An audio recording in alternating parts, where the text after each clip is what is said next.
মধ্যপ্রাচ্যে আবারও উত্তেজনা, ভারত চরমে।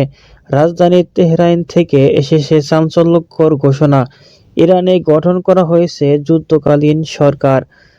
রাষ্ট্রীয় সম্প্রচারে ভাষণ দিয়ে সর্বোচ্চ নেতা আয়াতুল্লাহ আল খামিনি জানিয়েছেন, দেশের নিরাপত্তা ও সার্বভৌমত্ব রক্ষায় নেওয়া হয়েছে বিশেষ ব্যবস্থা।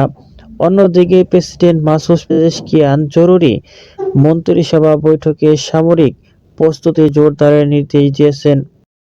সরকারি সূত্রে দাবি, ইরানের বিরুদ্ধে ষড়যন্ত্রে জড়িত 4টি দেশকে লক্ষ্য করে পাল্টা ব্যবস্থা নেওয়া হতে পারে। বিশ্লেষকদের ধারণা, উত্তেজনার কেন্দ্রবিন্দুতে রয়েছে ইসরায়েল, যুক্তরাষ্ট্র, সৌদি আরব এবং সংযুক্ত আরব আমিরাত। যদিও সরাসরি নাম ঘোষণা করা হয়নি, তবে কূটনৈতিক অঙ্গনে শুরু হয়েছে তীব্র আলোচনা। পারস্য উপসাগরে নৌটো হল বাড়ানো হয়েছে, ক্ষেপণাস্ত্র ইউনিটগুলোকে উচ্চ সতর্ক অবস্থায় রাখা হয়েছে বলে জানা গেছে।